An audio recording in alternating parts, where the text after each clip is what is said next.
Ya, silakan mulai saja.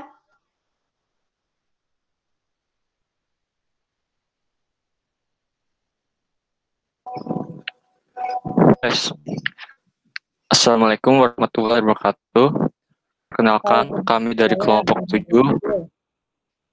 dengan materi pemijahan yang beranggotakan Raisa Ristanda Miatasa dengan NPM akhir 157, lalu ada Muhammad Riza Turaf Sofyan dengan NPM akhir 158, lalu ada Lailan Cika Ansyar dengan NPM 193, lalu ada saya sendiri Fahrul Saputra dengan NPM 194, dan ada juga Raden Muhammad Rizal Padilla dengan NPM akhir 195.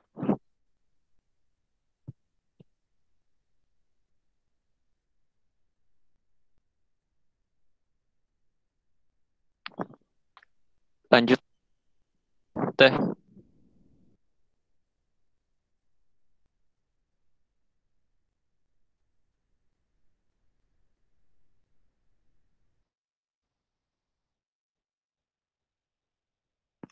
Bisa lanjut teh.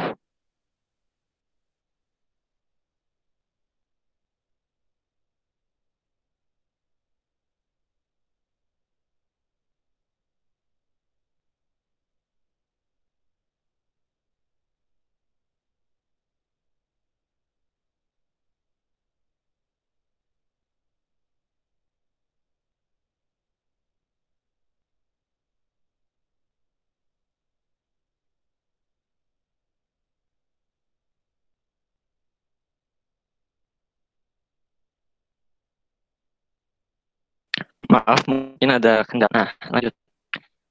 Pemijahan sel telur oleh induk betina dan yang kemudian diikuti dengan perkawinan. Pemijahan merupakan sebagai salah satu proses dari reproduksi yang merupakan mata rantai siklus hidup dalam menentukan kelangsungan hidup spesies.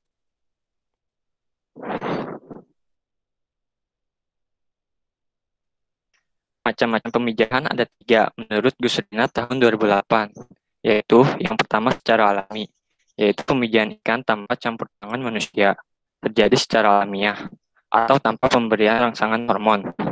Lalu yang kedua, semi intensif, di mana pemijahan ikan yang terjadi dengan memberikan rangsangan hormon cepat kematangan gonad. Tetapi proses ovulasinya terjadi secara alamiah di kolam. Maksudnya itu, ikan diberikan rangsangan hormon yang namanya itu ovaprium untuk mempercepat kematangan gonad. Namun proses ovulasinya tetap terjadi di kolam, atau ikannya ditaruh di kolam lagi. Lalu yang ketiga ada intensif, yaitu pemberian dengan memberikan rangsangan hormon untuk mempercepat kematangan gonad, serta proses ovulasinya dilakukan secara buatan dengan teknik stripping atau pengurutan. Untuk cara intensif ini hampir sama dengan semi intensif, namun akan ada perbedaan, yaitu dilakukannya teknik stripping, dan mungkin jelas akan ada videonya di akhir. Kita dilanjut teh. Selanjutnya akan dibacakan oleh teman saya, Raisa. Selanjutnya, ikan dan habitat pemijahan. Berdasarkan kepada macam-macam habitat yang digunakan ikan pada waktu pemijahan, kita dapat menggolongkan ikan tersebut menjadi beberapa golongan. Yang pertama, ada ikan pitopils. Ikan pitopils adalah ikan yang memijah pada perairan yang terdapat vegetasi untuk menempelkan telur yang dikeluarkan. Vegetasi ini maksudnya daun-daun atau tumbuh-tumbuhan, contohnya ikan mas. Nah, makanya kita sering membuat ikan mas dari vegetasi buatan itu pakai daun gitu. Next teh.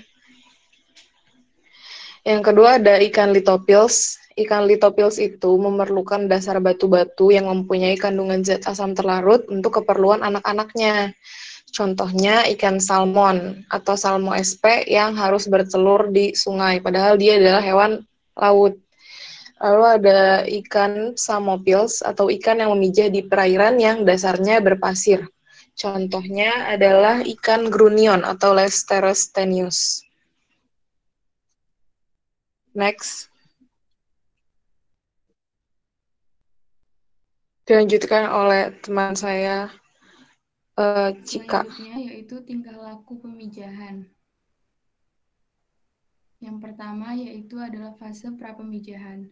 merupakan aktivitas mencari makan, ruaya, pembuatan sarang, sekresi feromon, yaitu pengenalan lawan jenis, mencari pasangan, kemudian gerakan rayuan, dan lain-lain. Selanjutnya yang kedua, yaitu fase pemijahan. Bersamaan dengan pengeluaran produk seksual, ada ikan yang melakukan sentuhan bagian-bagian tubuh, gerakan eksotik, gerakan pembelitan ikan jantan atau betina pada tubuh, dan penyimpanan telur. Kemudian yang ketiga, pada fase pasca pemijahan, merupakan penyempurnaan penutupan sarang, penjagaan sarang yang berisi telur yang telah dibuahi atau telur yang berkembang, menjauhi pemijahan, dan lain-lain.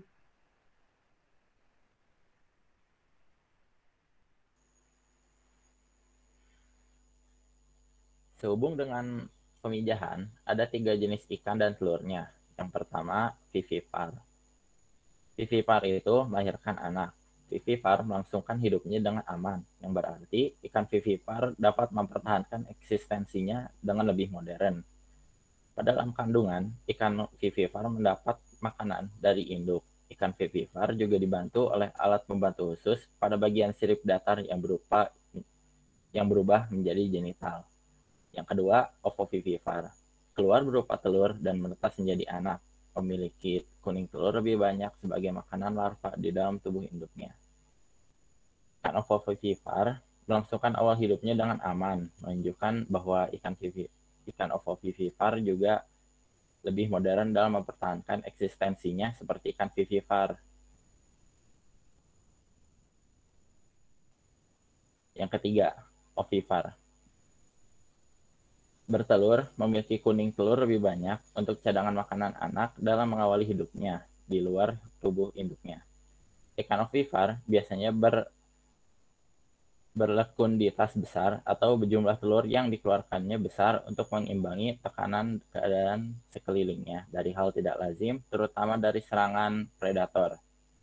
Ikan ovipar tidak memiliki alat pembantu khusus. Ya, selanjutnya.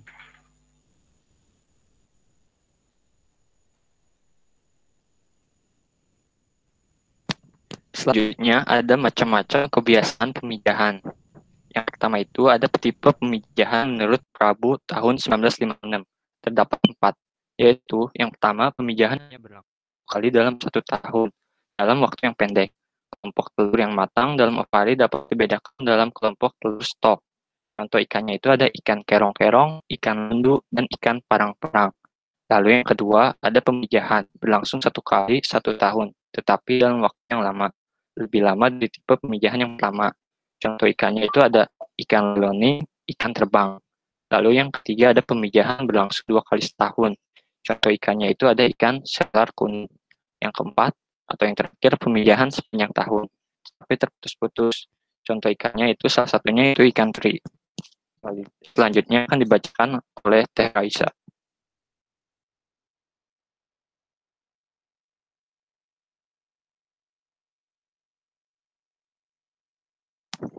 Bisa dilanjut? Ya, boleh di next slide, Teh. Nah, sebelumnya pada tahun 1940, De Jong meneliti kebiasaan memijah 13 spesies ikan ekonomis penting di Laut Jawa berdasarkan frekuensi distribusi garis tengah telurnya. Nah, jenis ikan yang diteliti itu ada ikan bawal, ikan ekor kuning, ikan tembang, ikan layang, ikan selar kuning, ikan selar komo, ikan selar malam, ikan selar bentong, ikan lemah, ikan kembung perempuan dan laki-laki, ikan tenggiri, dan ikan tongkol. Nah, hasil penelitiannya itu ada 3 macam. Yang pertama, itu ada ikan yang hanya didapatkan satu kelompok telur yang matang, dan bila memijah, kelompok ikan ini mempunyai ovari seperti kantong kosong dengan beberapa butir telur yang sedang dalam keadaan dihisap kembali. Lalu yang kedua, ada yang sebelum kelompok pertama mencapai kematangan, kelompok telur berikutnya sudah memisahkan diri dari stok telur yang lain. Nah, ini tuh didapatkan pada kelompok ikan tembang, ikan lemah, dan ikan selar kuning dan ekor kuning. Lalu yang ketiga ada diwakili oleh ikan tenggiri. Pada kelompok ini, dalam ovari yang matang ditemukan 3 kelompok telur yang sedang berkembang dekat dengan kelompok telur yang matang. Sekian presentasi dari kelompok kami. Kang Riza boleh langsung dibuka sesi tanya jawabnya. Mangga kepada Kang Tete yang ingin bertanya.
Mangga Kang Johan.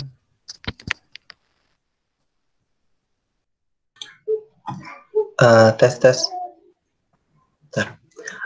Nah, tadi itu kan ada kayak proses pembuatan sarang terlebih dahulu. Nah, apakah proses pembuatan sarang antara ketiga jenis ikan yang melakukan pemijahan di tempat yang berbeda itu, si proses pembuatannya itu berbeda? Terus biasanya berapa lama sih kayak proses pembuatan sarang untuk pemijahan pada ikan ini? Terima kasih. Nuhun Kang atas pertanyaannya. Ditampung dulu. Lanjut ke Kang Henry. Mangga.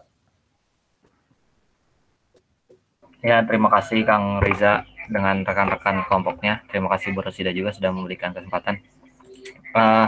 Saya ingin bertanya ya, tadi kan terakhir itu ada tipe pemijahan ya, yang sebelum selesai presentasi yang tipe pemijahan menurut De Jong ya. Gitu. Nah, yang kedua itu kan ada macam pemijahan yang didapatkan pada kelompok ikan tembang, ikan lemah, selar kuning, dan ekor kuning. Nah, pada kelompok ini kan sebelum telur kelompok pertama mencapai kematangan, kelompok telur berikutnya sudah memisahkan diri dari stok telur yang umum pada kelompok telur yang berukuran dari stok telur yang umum. Nah, ada pula stok telur yang berukuran lebih besar yang sedang mematang dan akan dikeluarkan dalam pemijahan berikutnya. Nah, kenapa yang ini apa? Yang telur berukuran besar yang sedang mematang itu akan dikeluarkan pada pemijahan berikutnya gitu. Terus yang ini juga kelompok telur berikutnya sudah memisahkan diri gitu. Bagaimana itu memisahkan dirinya? Terima kasih. Saya belum ngerti di situnya. Siap. Nuhun Kang atas pertanyaannya. Mangga untuk Kang Sidik. Baik, Kang Riza. Terima kasih atas kesempatannya. Perkenalkan, nama saya Muhammad Mustafa Sidik, NPM 172, perwakilan dari kelompok 11. Izin bertanya mengenai adakah alat bantu eksternal gitu ya yang mendukung keberhasilan dari proses pemijahan ini gitu.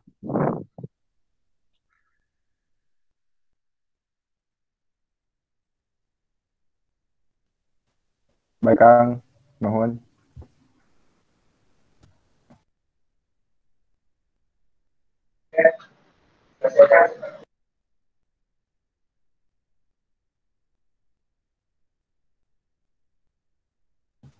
Buat pertanyaannya ditampung dulu ya, teman-teman, ditunggu.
Punten untuk Teh Cika menampilkan video.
Oh, tuh ada suaranya ya.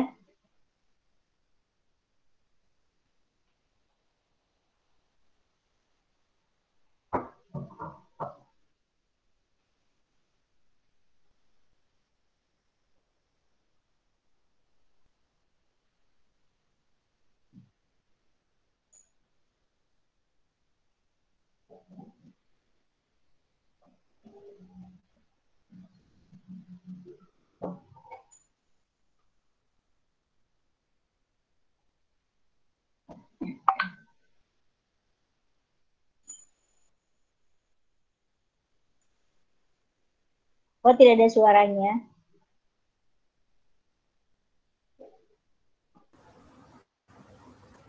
Mohon maaf Bu, ini ada kesalahan teknis videonya. Mohon sebentar. Oh iya.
Video ini merupakan video pemijahan ikan koi. Pemijahan ini dilakukan secara intensif, yang artinya dengan bantuan manusia. Ikan koi sendiri berkembang biak secara Bentar ya, saya koreksi dulu sedikit ya. Kalau intensif dan non-intensif itu biasanya untuk kegiatan budidaya. Ya, untuk kegiatan budidaya. Nah, kalau pemijahan biasanya pemijahan alami, pemijahan buatan, dan pemijahan semi buatan. Ya, istilahnya itu kalau intensif dan non-intensif itu biasanya untuk kegiatan budidaya. Ya, itu aja koreksi dari saya. Silakan lanjut.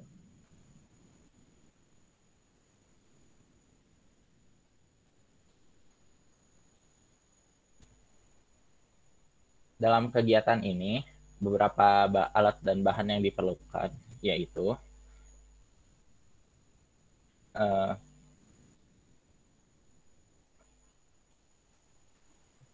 hormon gonadotropin, fenoksietanol atau minyak cengkeh, larutan fisiologis, baskom, ember, handuk halus, kain, lap, mangkuk, keramik, kakaban, bulu ayam, dan bak beton.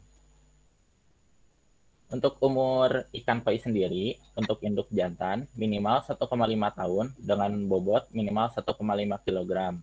Dengan tanda jika perut diurut ke arah atas, ke arah anus, maka akan mengeluarkan sperma. Induk betina minimal 2 tahun dan berat 2 kg.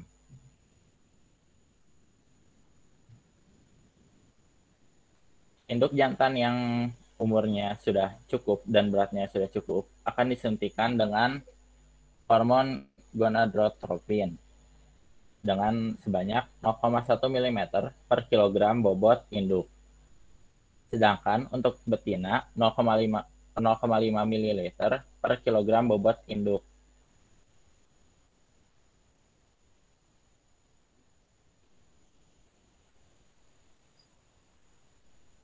Sebelum diberikan suntik hormon gonadotropin, ikan terlebih dahulu dibius dengan perbandingan 0,3 ml per liter air.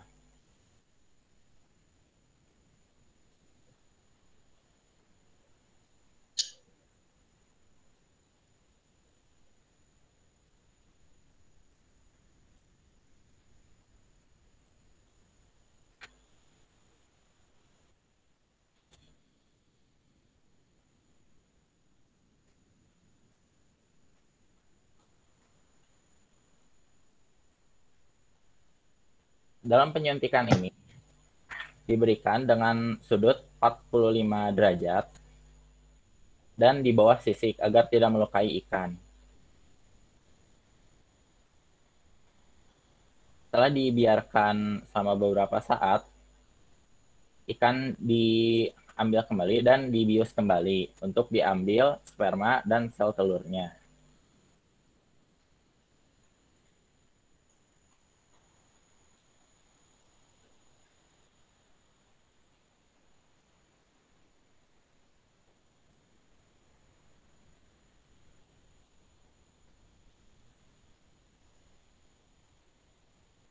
Sperma dan sel telurnya ini tidak boleh terkena air sebelum terjadi pembuahan, agar sel telur tidak hancur.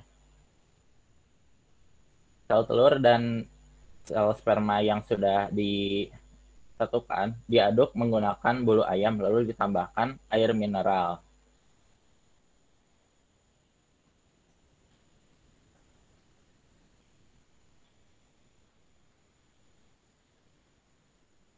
Setelah itu disebarkan ke tempat penampungan.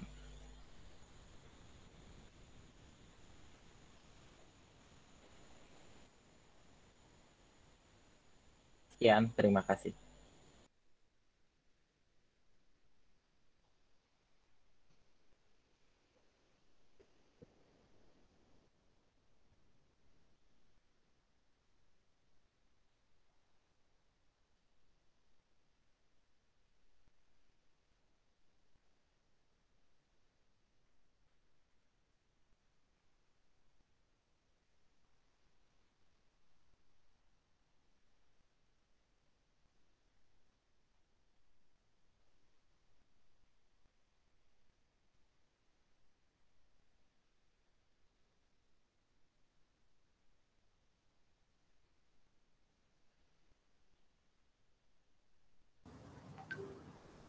Mangga buat Kang Fahrul ingin menjawab pertanyaan. Mangga dipersilakan.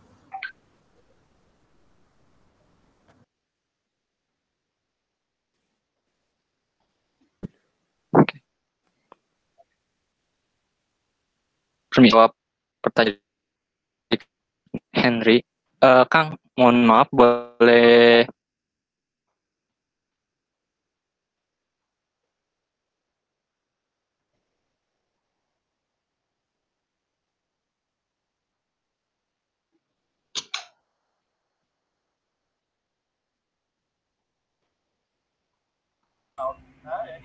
Bagaimana Kang Fahrul? diulang soal ini benar bukan? Oh, oke. Kenapa telur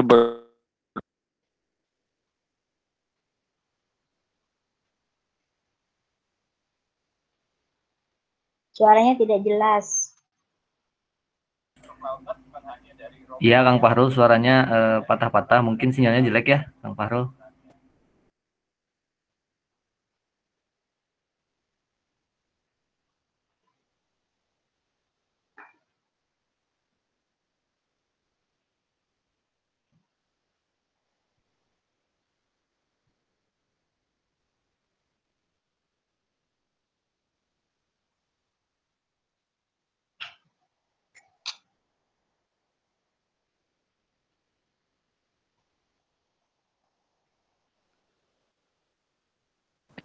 Punten Kang Henry, gini tadi buat Kang Henry soalnya boleh diulang pertanyaannya. Ya baik Kang, jadi kan tadi pertanyaannya itu yang di tipe pemijahan menurut Tejong ya, pada kelompok ikan tembang, ikan lemas, selar kuning, dan ekor kuning itu kenapa ya kelompok telur yang berukuran lebih besar yang sedang mematang dikeluarkannya pada pemijahan berikutnya ya. Terus kan di situ juga dijelaskan sebelum telur kelompok pertama keluar mencapai kematangan, kelompok telur berikutnya sudah memisahkan diri. Nah, di situ tuh memisahkan dirinya tuh bagaimana, telurnya yang bergerak atau bagaimana? Terima kasih. Saya kurang mengerti di situ.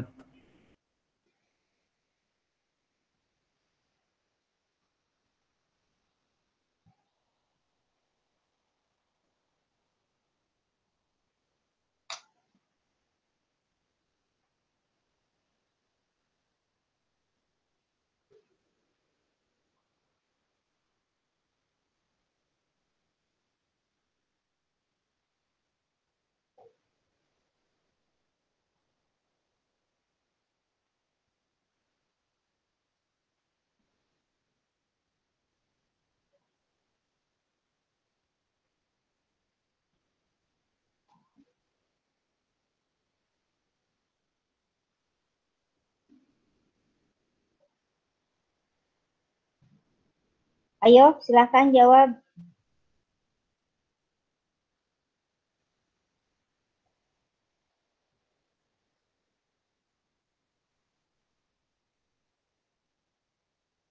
Halo.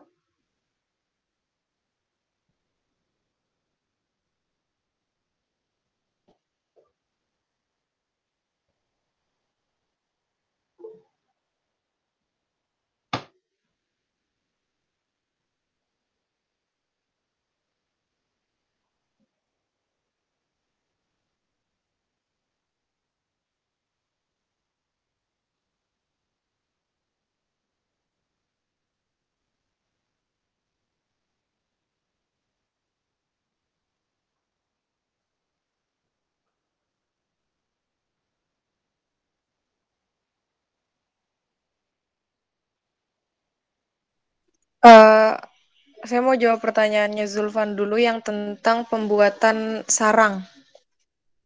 Pembuatan sarang waktu ikan lagi memijah gitu ya, Zulfan ya? Iya, benar. Ya, tadi kan udah dijelasin ikan tuh beda-beda sarangnya. Contohnya kayak ikan mas itu sarangnya untuk memijah adalah vegetasi atau daun. Jadi sarang dia tuh bukan, kalau misalnya secara alami bukan dengan dibikinin sarangnya, tapi dia ikannya itu berenang ke daerah yang ada daun-daunan. Kecuali kalau misalnya yang buatan dipersiapkan lah itunya, tempat mereka untuk memija atau naruh telurnya itu daun-daunan. Sedangkan kalau ikan lithophils itu, contohnya salmon itu dia tuh bukan pakai sarang, tapi pakai batu-batu kerikil atau pasir yang ada di sungai. Nah, nanti tuh ekornya si ikan salmon yang habis berenang dari laut ke sungai itu tuh bakal menyapu-nyapukan ekornya supaya pasirnya itu membentuk kayak cekungan gitu, terus dia taruh telurnya di situ, terus ditutup lagi pakai kerikil. Abis itu baru biasanya ikan betina yang memijah itu langsung mati, terus telurnya itu baru yang berkembang langsung ke laut lagi setelah telurnya itu menetas gitu, Zulfan. Jadi tiap ikan itu beda sarangnya. Oke. Biasanya proses pembuatannya itu kayak lumayan lama nggak sih? Kayak ada bulan-bulan tertentu atau disesuaikan dengan bulan pemijahannya? Musim pemijahan. Beberapa minggu kemudian mereka Iya, biasanya kalau misalnya secara alami beda-beda tergantung musimnya gitu, musim memijahnya sendiri. Oh, oke. Kasih Teh Raisa.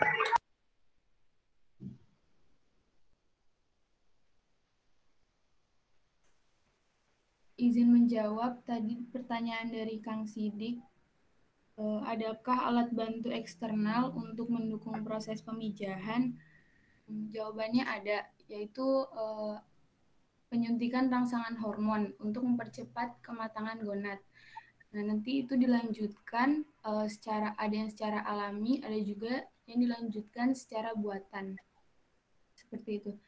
Gimana Kang Sidik jawabannya?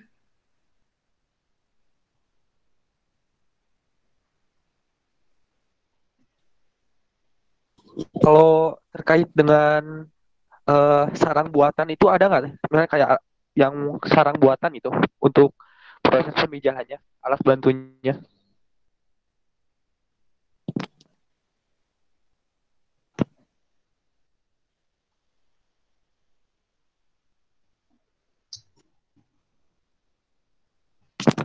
Izin menjawab untuk Kang Sidik, mungkin sapu ijuk kalau untuk pemijahannya.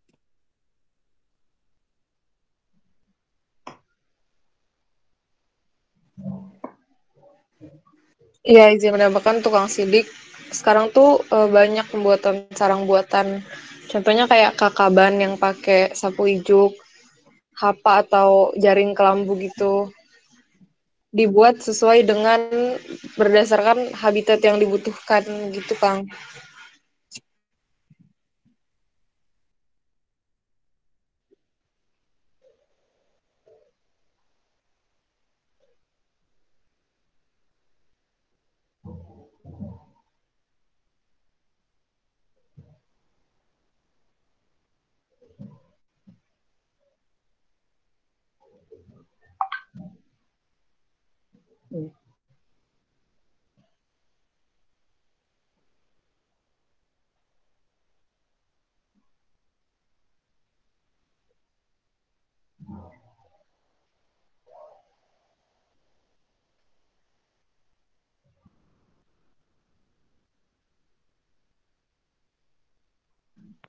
Kang Sidik udah jelas mungkin?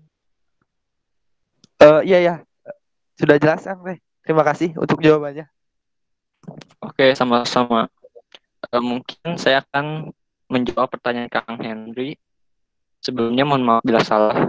Nah, tadi itu kan Kang Henry udah nanya. Nah, maksudnya ada kelompok dibagi kelompok itu. Jadi yang pertama sel pertama itu sel telurnya apa nama maksudnya yang kelompok pertama itu itunya gonadnya udah mencapai kematangan. Nah, yang untuk kelompok sebelumnya itu, kenapa dia belum dikeluarin? Itu karena kelompok sebelumnya itu gonadnya itu belum terlalu matang, makanya belum keluar. Nah, untuk yang ukuran besar itu mungkin karena apa namanya kematangan gonadnya juga belum matang, makanya tidak dikeluarkan. Mungkin itu saja dari saya. Jadi intinya dipisahkan ya, bukan memisahkan diri ya. Mungkin ya, saya soalnya belum tahu juga, belum nyari referensi lain, Kang. Mohon maaf. Iya, terima kasih.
Oke, mungkin kita lanjut aja ke termin 2.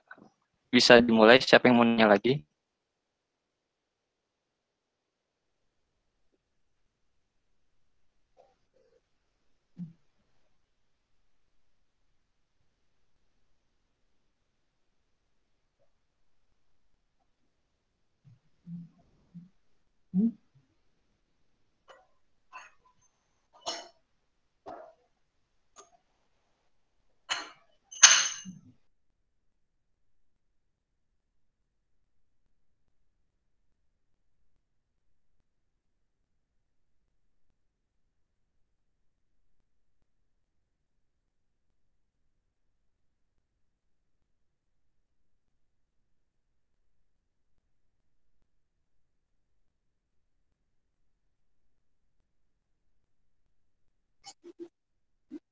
Bu, ini karena pertanyaannya udah habis, gimana ya, Bu?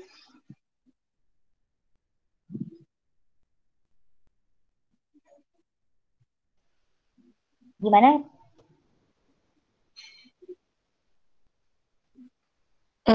Kan buka Silakan, termin. Ini teh kenapa ya? Apa sinyalnya jelek kali ya? Sok silakan nih termin 2 dibuka tuh. Oke, udah ada yang raise hand. Kang Sofyan boleh langsung bertanya aja, Kang.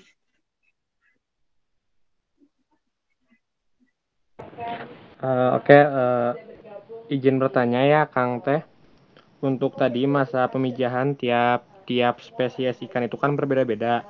Ada pemijahan yang berlangsung dalam waktu singkat, tetapi banyak pula ya dalam waktu yang panjang. Untuk kira-kira spesies apa yang pemijahannya tersingkat atau terpendek, dan juga spesies apa yang waktu pemijahannya terpanjang. Terima kasih ya, Kang Teteh. Sama-sama, Kang Sofyan. Kang Rio, boleh langsung bertanya, Kang. Sorry, sebenarnya suaraku udah kedengeran belum? Kedengeran, Kang. Oke, mau nanya. Jadi aku baca di jurnal itu ada pemijahan secara buatan pada ikan mas koki. Nah, metodenya itu dia substratnya itu yang tadinya eceng gondok, itu eceng gondok alami, terus diganti jadi yang buatannya itu pakai jaring dan tali plastik. Nah, kalian juga nanti bisa baca, cari di Google aja. Nah, di situ hasilnya menunjukkan kesimpulannya itu ternyata pada pemijahan alami menggunakan eceng gondok itu memberikan hasil itu lebih baik daripada pemijahan buatan. Jadi pertanyaannya, apa sih plus minusnya pemijahan buatan kalau pada akhirnya rata-ratanya lebih baik hasil dari pemijahan alami? Jadi kelebihan pemijahan buatan tuh apa? Terima kasih. Oke, terima kasih Kang Rio untuk pertanyaannya. Kang Sofyan, Kang Taufik boleh langsung bertanya aja, Kang. Baik, terima kasih atas kesempatannya. Sebenarnya kurang lebih sama ya dari pertanyaan Kang Rio tadi gitu. Tapi lebih ngajak diskusi aja sama kelompok berapa 7 gitu ya. Kira-kira gitu ya, yang lebih menguntungkan tuh kan ada ya pemijahan alami sama pemijahan buatan gitu ya. Nah, kira-kira gitu yang lebih menguntungkan gitu ya, pemijahan alami atau buatan gitu. Dan gimana rasanya gitu bisa lebih menguntungkan gitu. Terima kasih. Oke. Terima kasih, Kang Taufik. Selanjutnya ada pertanyaan di kolom chat dari Kang Alteus. Pemijahan yang dibantu oleh manusia, apakah di alam liar pun pemijahan itu dipengaruhi oleh air terutama mineral? Terima kasih. Oke. Terima kasih Kang Alteus untuk pertanyaannya. Mohon izin waktu sebentar untuk kami mendiskusikan jawabannya.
Di sini saya akan menjawab pertanyaan Rio. Peminjahan buatan itu memiliki kelebihan di mana tingkat keberhasilannya itu cukup tinggi dibandingkan pemijahan alami. Akan tetapi ada juga kekurangan di mana memerlukan biaya tambahan untuk hormon perangsang juga. Terima kasih. Apakah cukup?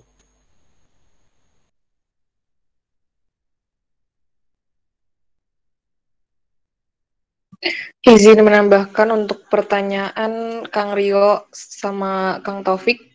Jadi sebenarnya pemijahan itu yang alami sama buatan masing-masing ada positif negatifnya. Salah satu positifnya yang buatan itu bisa diatur kita mau dia berpijah kapan, tapi butuh hormon perangsang dan lain sebagainya. Terus kalau misalnya pada akhirnya tuh yang lebih bagus tuh ternyata yang alami, ya karena ya namanya juga buatan ya, itu tuh dirangsang tidak seperti seharusnya. Misalnya seharusnya dia tuh berpijah setiap beberapa lama, tapi karena kita pengen cepet-cepet jadi kayak semacam dikarbit gitu kan. Jadi kadang memang yang pemijahan buatan itu hasilnya itu lebih tidak sebagus yang alami gitu. Kang Rio Kang Taufik juga ya nanya gitu. Yang lebih baik ya, yang lebih baik mana? Jadi kayak setiap tipe pemijahan itu ada positif negatifnya gitu loh, Kang. Itu sesuai kebutuhan kita. Kita butuh ikan dalam waktu cepat atau ikan dengan kualitas baik. Gitu, Kang. Terima kasih. Terima kasih Teh Raisa dan Kang Raden. Oh iya ya, baik. Terima kasih Teh Raisa sama Kang Fahrul atas penjelasannya.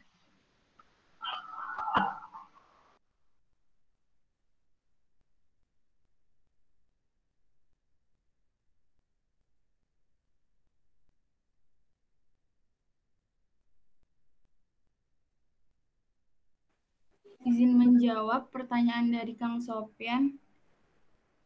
Pertanyaannya tadi ada banyak macam pemijahan. Ada yang waktunya singkat, ada yang waktunya panjang. Contohnya, untuk waktu yang singkat itu ada yang 1 kali per tahun. Contohnya itu ada Therapunja 2. Terus ada juga yang sepanjang tahun dan terputus. Contohnya ada Stelloporus indicus. Terus untuk waktu pemijahan yang lama itu 1 kali per tahun. Contohnya yaitu ada Sipsilurus oligolepis. Seperti itu. Gimana Kang Sofian atas jawabannya? Oke, terima kasih Teh. Ya, sama-sama.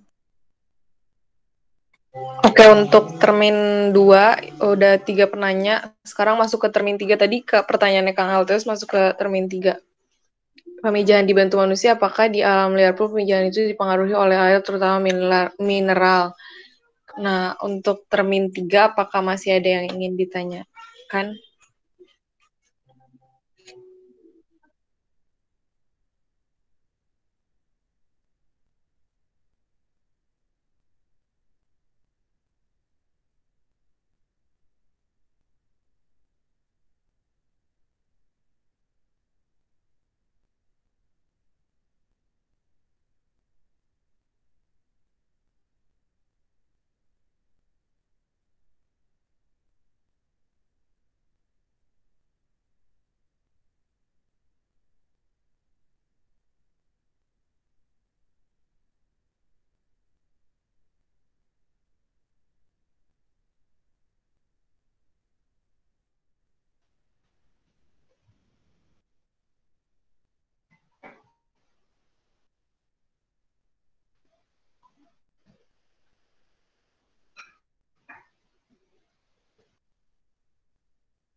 Di termin 3 ada Jenny perwakilan kelompok 12. Pertanyaannya, spesies ikan ini kan ada banyak.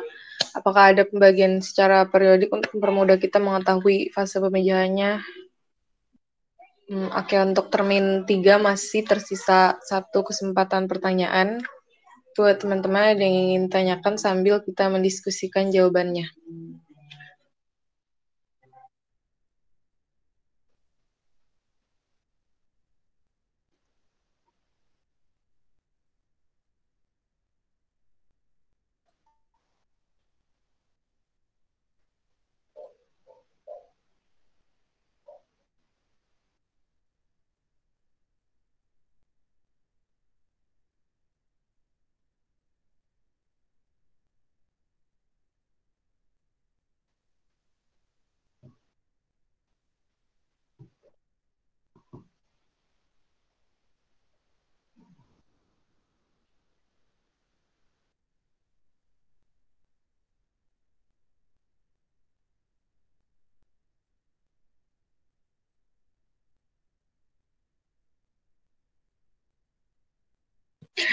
Oke, sambil menunggu penanya ketiga, saya izin menjawab pertanyaan Jenny.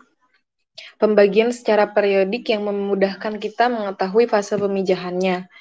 Jadi, berdasarkan tahap-tahap kematangan telur intraovarian, ada pemijahan pada spesies berdasarkan periodiknya, yaitu ada 4 macam pola pemijahan. Yang pertama, periodenya itu 1 kali 1 tahun dalam waktu yang pendek. Nah, contohnya itu ikan terapon jarbua, ikan Macrones vittatus. Lalu yang tipe kedua itu 1 kali 1 tahun, tapi waktunya itu lama. Lebih lama daripada yang tipe sebelumnya. Contohnya itu ikan Pelates quadrilineatus. Lalu yang tipe ketiga itu adalah yang tipe 2 kali setahun. Nah, itu tuh biasanya pada ikan Psamoperca waigiensis atau terapon puta dan Carens leptolepis. Terus yang tipe terakhir adalah pemijahan sepanjang tahun tapi terputus-putus. Yaitu contohnya pada ikan Steloporus indicus. Gitu, Teh Jenny. Terjawab, Teh? Iya, sama-sama, Teh. Lalu ada pertanyaan ketiga, di termin 3, saya pernah dengar ada penyuntikan hormon pada ikan, yaitu Ovaprim. Nah, manfaat dan kerugian penggunaan Ovaprim dalam pemijahan ikan. Terima kasih pertanyaannya, Kang Robi.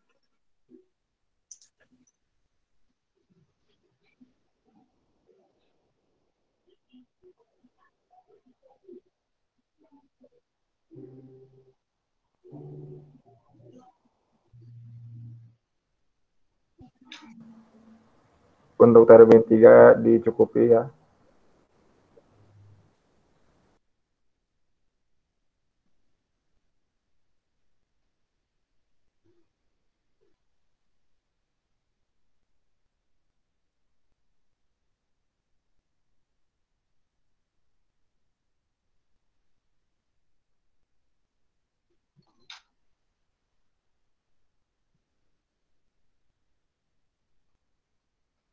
Silahkan yang belum dijawab, silahkan jawab.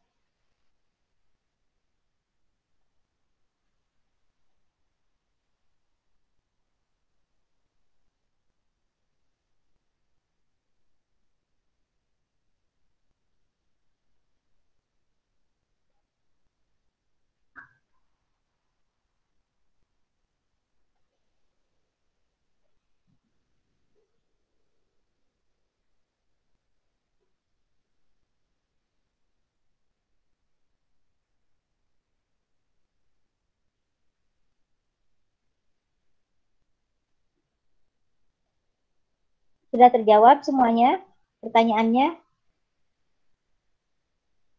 Belum, Bu, ada 2 pertanyaan lagi. Iya, silahkan. Iya, Bu.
Izin menjawab pertanyaan dari Kang Robi Alfiansyah, yang apa manfaat dan kerugian penggunaan Ovaprim.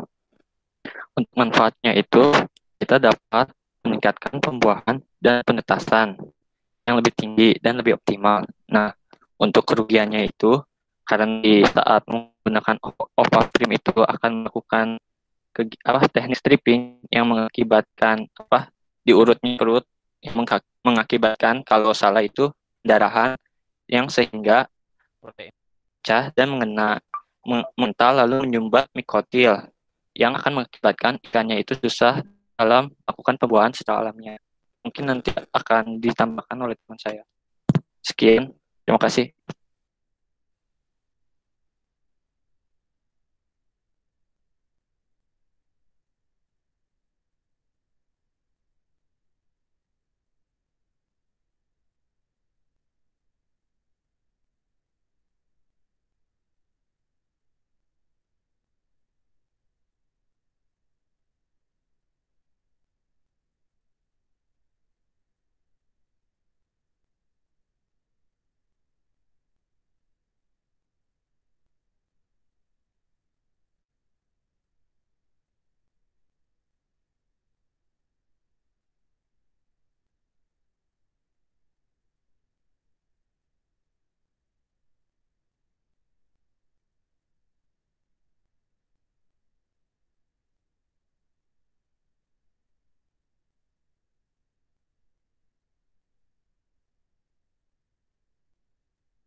Izin menjawab pertanyaan Alteus, apakah air, terutama mineral itu mempengaruhi pemijahan? Kalau dari jurnal-jurnal yang kami baca itu biasanya yang mempengaruhi itu suhu sama tempat ikan berpijahnya. Tapi kalau air itu menurut kami itu kayaknya berpengaruh ya, soalnya namanya ikan itu kan berpijahnya pasti di air, bukan di daratan gitu. Tapi lebih kalau hal yang mempengaruhi tinggi rendahnya itu biasanya suhu gitu atau jenis tempat berpijahnya gitu, Kang Alteus. Jelas ya, Kang? Baik, jelas teh.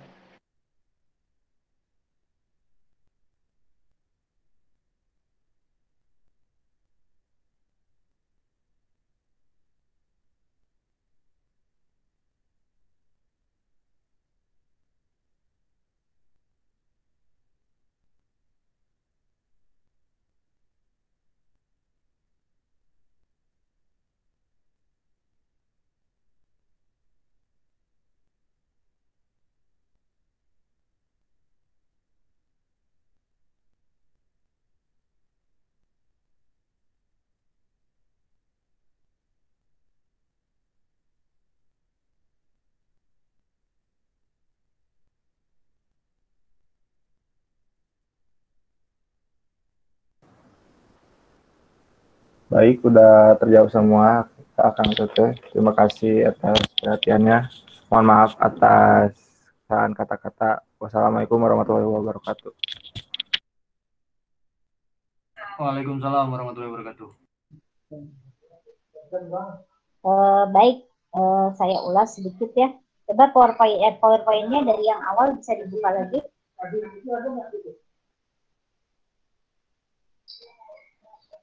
Buka saja, buka.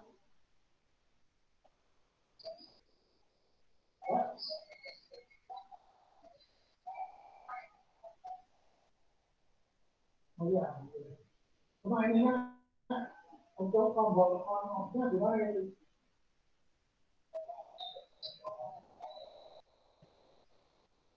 Nah itu kan ada pelakunya di saya, kemarin kan kalau kita handle itu pelaku di kontrak gitu. Yang kita minta nanti kalau ada bahwa dia lawan itu mungkin ya.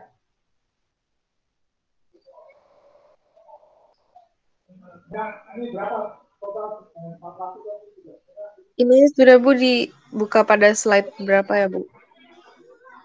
Dari awal aja. Ini lewat aja ini yang slide pertamanya lewat. Di-fullkan ya, di-fullkan. Oke, ada semua. Oke, program yang Ya, baik ya. Di sini adalah pemijahan. Ya, pemijahan ini adalah proses pengeluaran sel telur untuk dari induk betina dan sperma dari induk jantan yang kemudian dilanjutkan dengan proses fertilisasi atau pembuahan ya, di mana adanya pemijaan ini adalah untuk mempertahankan generasi ya atau spesies ya gitu ya. Ya, lanjut. Nah, ini macam-macam pemijahan. Ini bukannya semi intensif dan intensif ya. Kalau semi intensif dan intensif adalah itu macam-macam cara budidaya ya. Sedangkan ini kan cara pemijahan. Pemijahan itu bagian dari budidaya ya. Jadi ada semi intensif, ada yang secara alami ya, secara alami, semi alami dan buatan ya. Nah, yang alami ya alami gitu ya, tanpa ada campur tangan manusia ya. Nah, kalau semi alami, nah biasanya ikan itu diberi perlakuan dan perlakuannya biasanya diberi hormon, di mana hormonnya adalah hormon untuk membantu dalam proses kematangan gonad dan telur ya. Sebentar ya. Yang besar itu yang kecil aja lah, yang 50 kan. Yang penting kasih dulu nanti, gitu nggak apa-apa ya. Waktu itu juga apa-apa, saja dia nanti. Ada buru-buru kan dia jadi. Nah, ini lanjut yang tadi, yang tadi sebelum ini. Nah, ini ya. Jadi alami itu yang alami tanpa ada campur tangan manusia ya. Sedangkan yang semi alami ikan itu diperlakukan, misalnya diberi hormon dengan cara penyuntikan ya, disuntikan hormonnya tersebut. Nah, kemudian dibiarkan begitu saja dia melakukan pemijahan dan fertilisasi secara alami, tapi dia disuntik terlebih dahulu dengan hormon yang dapat merangsang kematangan telur dan proses pemijahan ya, membantu dalam proses pemijahan. Nah, tadi ada yang bahaya atau tidak sih gitu kan ya. Nah, sebetulnya dalam proses pemberian hormon itu tidak bahaya ya, asal dosisnya tepat ya, dosisnya tepat, diberikan pada saat yang tepat. Saat yang tepat itu kapan? Saat dia memang si telurnya sudah siap untuk dipijahkan ya, dengan telur-telur muda gitu ya, telur muda kemudian kita suntikan, itu tidak akan berpengaruh ya. Jadi telur pada awal kematangan itu bisa disuntikan ya, disuntikan hormon untuk membantu dalam proses kematangan ya, atau disebut dengan hormon gonadotropin ya, hormon gonadotropin. Nah, tadi ada yang tanya ovaprin itu apa ya? Ovaprin itu adalah hormon gonadotropin yang itu biasanya ada di pasaran ya. Ovaprin itu ada di pasaran ya, namanya ovaprin. Kalau ditanya apa ovaprin, biasanya di pasaran ya. Itu adalah hormon untuk merangsang atau membantu dalam proses kematangan gonad dan telur ya. Nah, sedangkan pemijahan secara buatan ya, pemijahan secara buatan itu selain disuntik juga dibantu dalam proses ovulasi, proses pengeluaran telur maupun spermanya, dibantu oleh tangan manusia ya. Kalau itu dibantu, yaitu tadi udah ada itunya tadi videonya ya, melalui proses stripping untuk yang betina, sedangkan untuk yang jantan itu adalah disedot dengan speed seperti obat suntik tapi tidak ada jarumnya ya, ditarik gitu. Kemudian kita dibantu dalam proses pembuahannya ya, fertilisasinya kita bantu. Nah, itu adalah pemijahan buatan ya. Itu. Nah, sebetulnya pemijahan buatan tuh berhasil tidak sih? Nah, awalnya pemijahan buatan itu adalah pemijahan digunakan untuk ikan-ikan yang sulit memijah secara alami ya. Nah, awalnya adalah untuk membantu dalam proses pemijahan ikan-ikan yang sulit sulit melakukan pembuahan secara alami, ya. Nah, maka dibantulah dengan pemijahan buatan, itu dengan pemijahan hormon. Namun sekarang ini adalah membantu dalam proses mempercepat proses kematangan genat dan telur dan juga proses pemijahan, ya. Memang kalau idealnya mah digunakan untuk ikan-ikan yang memang sulit memijah secara alami, ya, dibantulah dengan hormon, gitu ya. Gitu. Lanjut. Nah, ini ikan dan habitat pemijahan, ya. Jadi ikan itu mempunyai habitat atau mempunyai tempat tertentu dia untuk memijah, ya. Jadi ikan-ikan tertentu dia akan membutuhkan tempat sesuai dengan karakter daripada telurnya tersebut, ya. Misalnya telur-telur yang menempel, ada telur yang memang dia merekat, maka kita harus sediakan substrat untuk menempel di substrat tersebut, ya. Kalau misalnya secara alami biasanya tanaman, batuan, ya. Nah, itu jenis-jenis substrat, ya. Ada tanaman, ada batuan, mungkin ada kaca di situ, ya. Nah, itu bisa digunakan untuk menempelnya telur, ya. Beberapa kakak angkatan Anda mungkin pernah melakukan penelitian, ya, mengenai substrat. Jadi pengaruh substrat terhadap kemampuan daya tetas telur. Nah, itu juga berpengaruh, ya. Ada mika, ada kaca, kemudian ada apalagi ya, ada beberapa macam, ya. Itu memang mempengaruhi itu, ya, substrat itu mempengaruhi daya tetas telur. Itu ada pengaruhnya, ya. Itu sudah dilakukan penelitian, ya, Memang kalau secara alami dia memang lebih bagus, ya. Misalnya kalau ikan mas misalnya di tumbuhan, ya. Apa pengganti tumbuhan? Pengganti tumbuhan misalnya bisa dengan raffia, ya. Raffia itu yang disuir-suir gitu, ya, supaya halus gitu. Kemudian bisa dengan ijuk, ya, ijuk juga bisa gitu, ya. Nah, itu pengganti daripada substrat telur ikan, ya. Nah, itu ikan phytophils, phyto artinya tumbuhan, ya. Jadi dia membutuhkan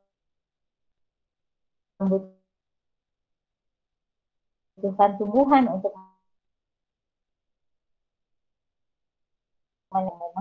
memang di pasir, dia tidak menempel, tapi dia harus ada habitat pasir di situ, ya. Lanjut.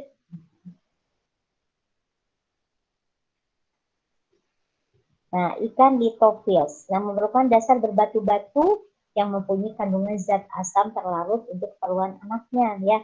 Jadi ada memang ikan-ikan, contohnya ikan salmon, dia membutuhkan substrat yang berbatu, ya, yang berbatu.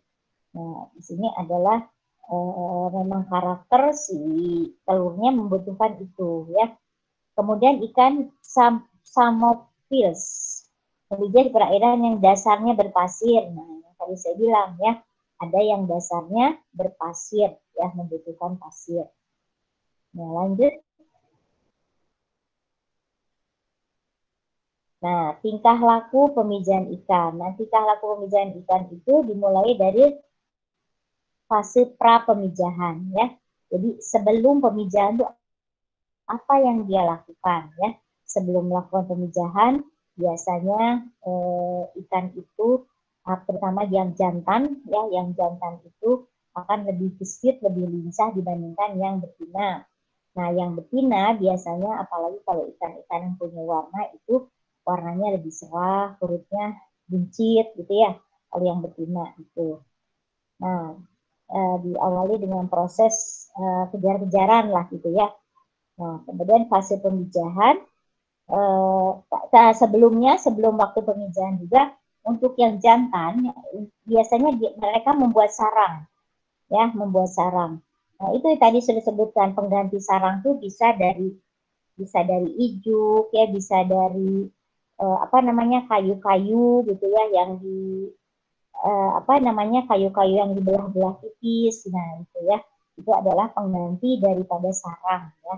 Sarang ada sarangnya dari busa-busa. Nah itu biasanya ikan cupang ya, ikan cupang itu biasanya dari busa-busa. Jadi busa dulur yang dikumpulkan. Atau dia mengeruk ini, mengeruk misalnya kalau di kolam tanah ya. Nah itu di kolam tanah itu dia semacam dikeruk lah ya, tapi dengan cara ikan itu mengeruknya ya gitu. Nah itu adalah untuk memberi sarangnya. Kemudian ada fase pasca pemijahan ya, pasca pengeluaran telur. Ada ikan-ikan yang parental care ya, dia sangat apa namanya parental care itu ada yang istilahnya mouth breathing ya. Jadi dia mengerami telurnya dalam mulut. Nah, apa tuh contohnya? Siapa yang tahu? Silakan, siapa yang tahu? Ikan mujair. Mengerami telurnya. Ya, ikan nila, ikan mujair ya. Nah, itu mengerami apa namanya mengerami telurnya dalam mulut ya. Kemudian ada yang apalagi coba parental care. Yang melindungi sarangnya, menutupi sarangnya itu sampai si telurnya itu menetas ya. Gitu ya. Contohnya ada ikan gurame, ikan yang sehari-hari aja yang kita lihat ya. Ikan gurame, ikan apa namanya? Ikan cupang gitu ya. Nah, itu dia dengan cara membuat sarang ya gitu ya. Nah, dia menutupi sarang-sarangnya. Terus ada ikan-ikan tertentu ya setelah si telurnya itu menetas, si larvanya itu akan menempel di tubuh induknya. Ya, akan menempel di tubuh induknya sampai dia siap untuk mencari makan sendiri ya. Untuk makan sendiri itu adalah ikan diskus ya. Ikan diskus. Coba Anda lihat ikan diskus kalau misalnya si telurnya menetas, si larvanya itu akan menempel di tubuh induknya. Dia akan menghisap lendir-lendir yang ada di permukaan tubuh induknya. Ya, gitu ya. Itu juga sama parental care juga ya. Cuman itu pada saat si telurnya itu sudah menetas. Ya, seperti itu. Lanjut.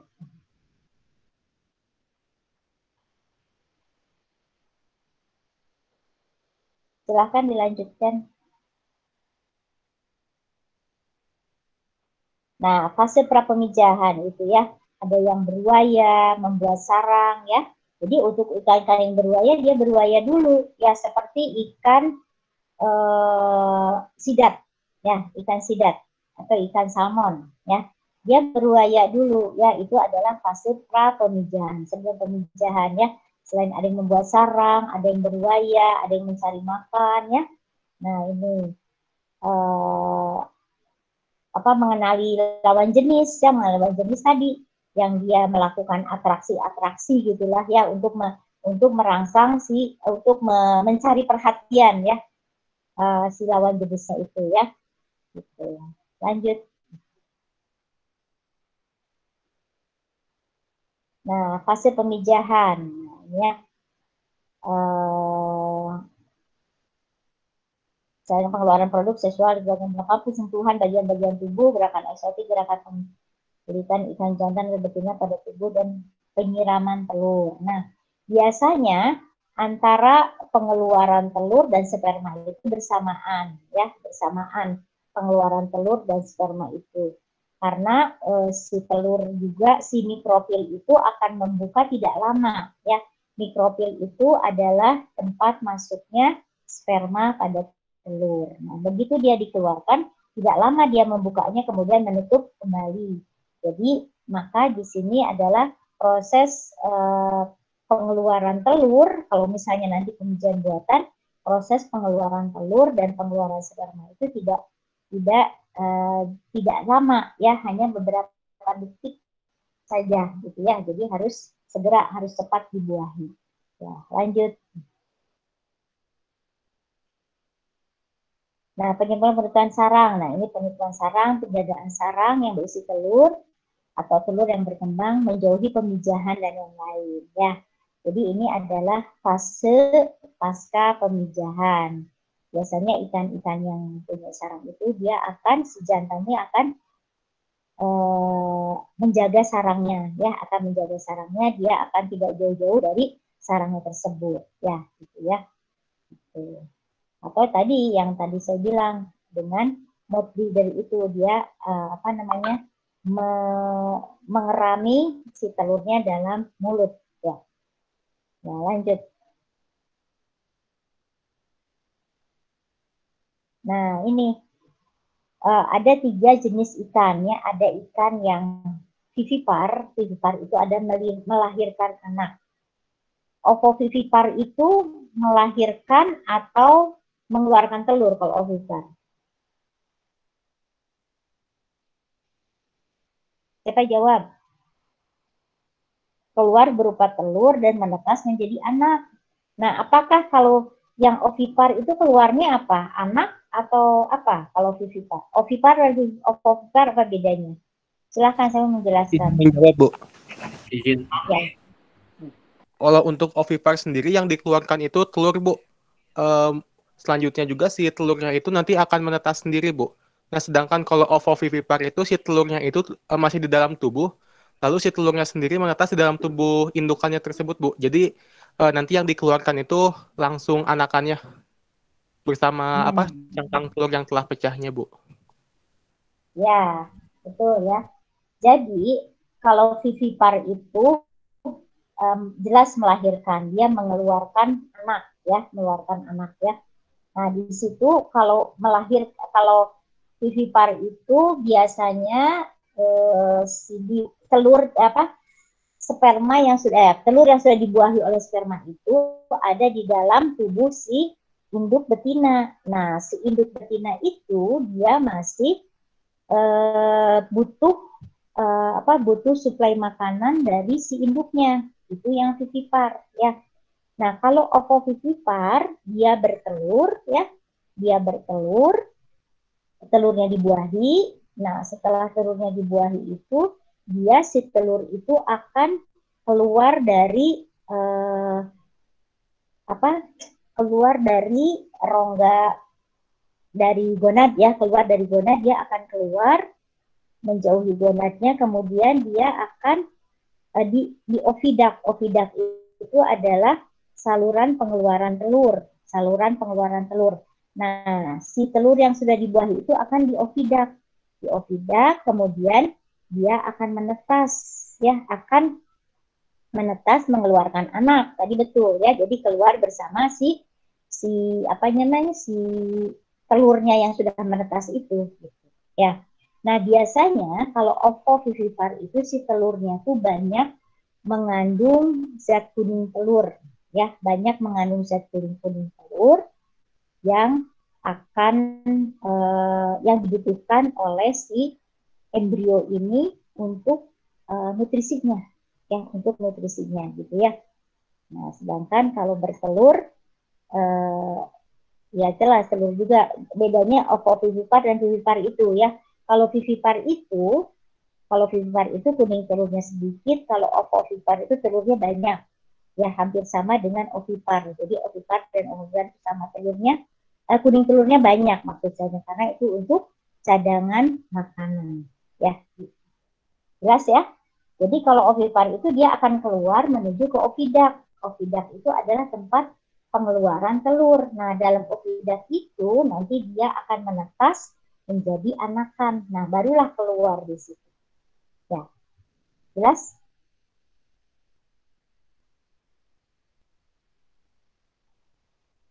Ya, lanjut. Nah, ini ada macam-macam pemijahan, ya. Ada pemijahan yang ada yang istilahnya total spawning, ya. Dia akan memijah seluruhnya, dia akan dikeluarkan. Ada yang bertahap, ya, ada yang bertahap, dan tahapannya juga ada yang memerlukan bulan, ada yang memerlukan tahun, ya, tahapannya. Nah, dan kemudian ada yang ya, jadi gini, kalau kita potong si gonad ikan, ya, gonad ikan jantan atau ikan betina, itu ada proses kematangannya itu bertahap, ya. Proses kematangannya itu bertahap. Jadi tidak semuanya matang, ya. Ada yang Anda sudah belajar TKG belum? Tingkat kematangan gonad. Sudah belajar kan? Sudah, Bu. Sudah, Bu. Nah, sudah kan ya? Sudah kan ya? Itu kan tingkat kematangan gonad kan beda-beda ya. Jadi kalau kita lihat secara histopatologi, histologi maksud saya, histologi itu berbeda-beda. Yang di ujung bagaimana, yang di tengah seperti apa, ya itu semua yang di ujung anterior, posterior itu beda kematangannya, ya. Makanya di situ juga dalam proses pemijahannya juga berbeda, ya. Ada yang sekaligus matang, ada yang tidak, ya. Gitu, seperti itu, ya. Kemudian apanya berlangsung 1 kali 1 tahun, ya. Tapi dalam waktu yang lama ada. Gitu ya. Kemudian pemijahan berlangsung 2 kali setahun. Ya, pemijahan sepanjang tahun tetapi terputus-putus ya. Nah, itu tergantung daripada kondisi tadi itu, tingkat kematangan gonadnya. Ya, ini sangat berkaitan dengan tingkat kematangan gonad. Nah, lanjut. Nah, tipe pemijahan menurut ini. Masalah ini pertama diwakili oleh jenis bawal. Ya, ini contoh-contohnya ya. Masa pemijahan kedua diterapkan pada kelompok ikan tembang lengan. Nah, ini kelompok telur berikutnya sudah memisahkan diri dari stok telur yang umum. Nah, ini maksudnya gini. Jadi biasanya itu kan karena dia tidak sama proses kematangan telurnya, maka itu seperti berkelompok-kelompok. Oh, kelompok ini kelompok yang sudah matang, ini setengah matang, ini masih muda, gitu. Ya, gitu ya. Nanti seperti apa ya? Seperti berproses gitu, tumbuh lah ya, tumbuh yang sudah ini akan keluar digantikan oleh yang baru, gitu ya. Yang akan matang ini keluar digantikan terus gitu ya, terus bereproduksi terus ya, jadi oogenianya tetap tumbuh gitu ya. Oogenia itu calon telur ya, calon telurnya itu akan tumbuh. Misalnya yang di ujung sini nih, yang di ujung sebelah kanan misalnya, anterior itu sudah matang digantikan sama yang tengah. Yang tengah sudah hampir di ujung digantikan sama yang belakang. Nah, yang di belakang ini terjadi proses lagi oogenia gitu ya, proses pembentukan telur kembali. Nah, seperti itu ya, terus berlangsung. Kalau yang pemijahannya itu ikannya tidak serempak matangnya ya. Jadi dia kalau tidak serempak matangnya otomatis dia memerlukan beberapa kali pemijahan. Ya, seperti itu. Lanjut.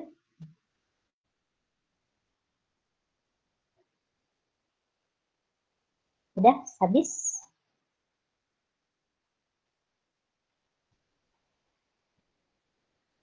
Udah habis ya, udah selesai ya. Nah, jadi tadi ada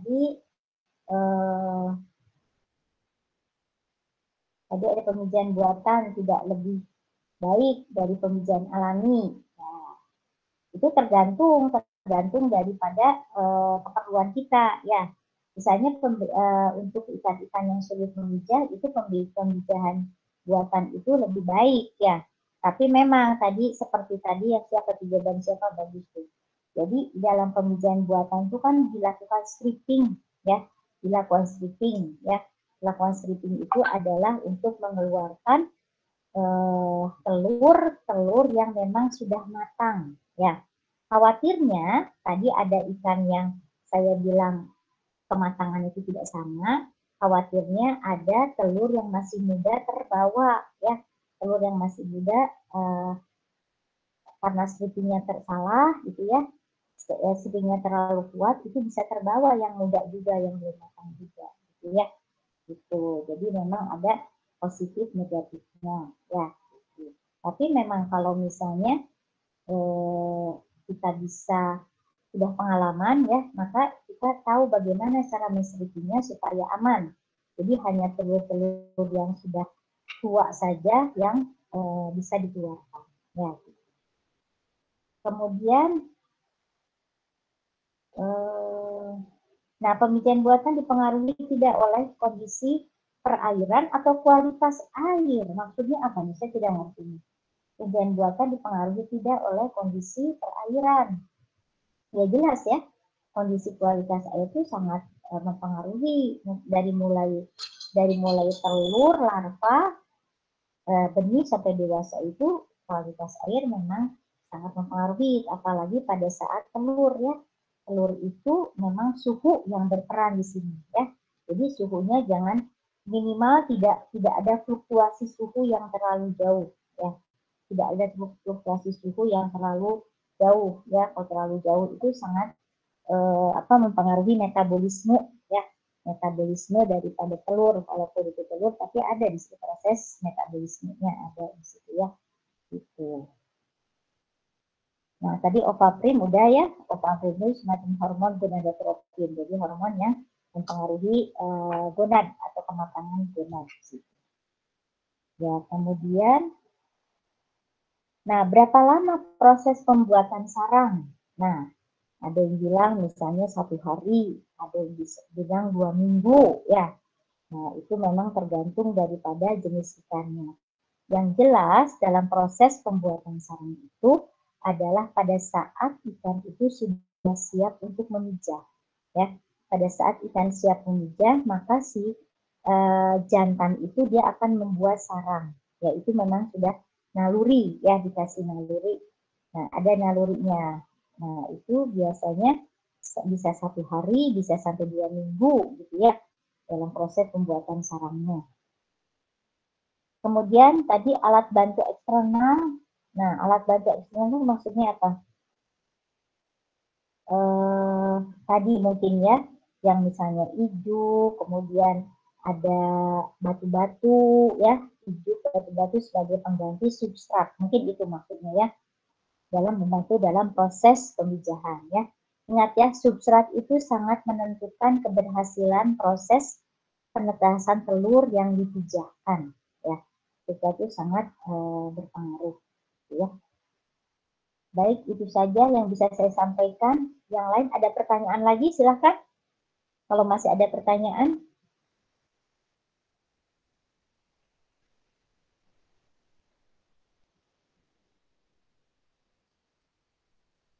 Silahkan kalau masih ada pertanyaan. Bu. Ya, silahkan. Nama saya Rizky Bu. Izin bertanya. Kan kalau di manusia itu ada kelahiran prematur gitu, Bu. Nah, kalau ikan tuh bisa mengalami juga nggak? Misalnya belum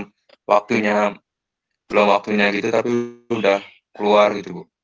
Jadi belum waktunya bertelur gitu ya. Misalnya waktunya iya, Bu, bertelur. Tapi telurnya itu ya. Berhasil gitu, Bu. Berhasil gimana maksudnya? Maksudnya berhasil menetas gitu, Bu. Tapi bukan pada waktunya yang harusnya dia keluar gitu, Bu. Itu mungkin nggak, Bu? Betul, dia akan menetas kalau memang si telurnya walaupun itu harus sudah matang ya, harus sudah matang. Istilahnya Anda pernah dengar, mungkin orang Jawa Barat tahu ya di sini, mijah maling. Pernah nggak dengar mijah maling? Ada yang tahu istilah mijah maling? Ada yang tahu tidak? Belum, tidak Bu, saya tidak tahu Bu. Ada beberapa pertanyaan. Nah, ada istilahnya mijah maling ya. Mijah maling itu jadi sebetulnya belum memijah tapi dia sudah memijah duluan ya. Namanya mijah maling ya. Nah, itu biasanya dalam kondisi ikan itu stres ya, tiba-tiba stres apa gitu ya, walaupun memang dia sudah matang gonad tapi belum saatnya dia memijah. Ya, belum saatnya dia memijah.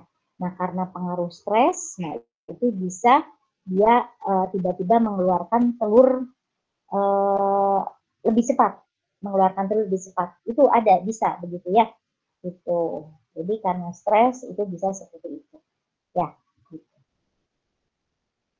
Bagus pertanyaannya. Sudah terjawab, Rizky? Atau masih ada yang ditanyakan lagi? Sudah, Bu. Terima kasih, Bu. Ya. Silakan, ada lagi?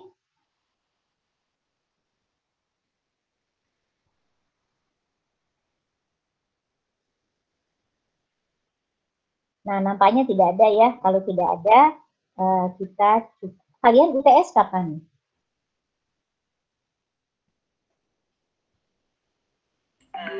Untuk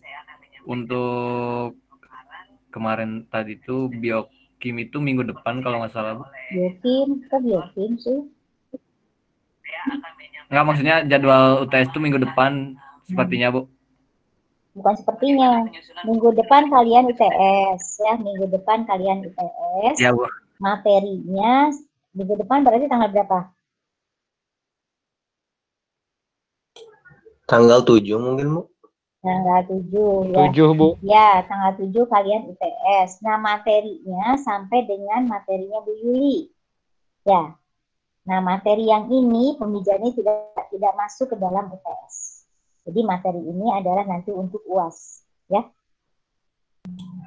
Baik, Bu.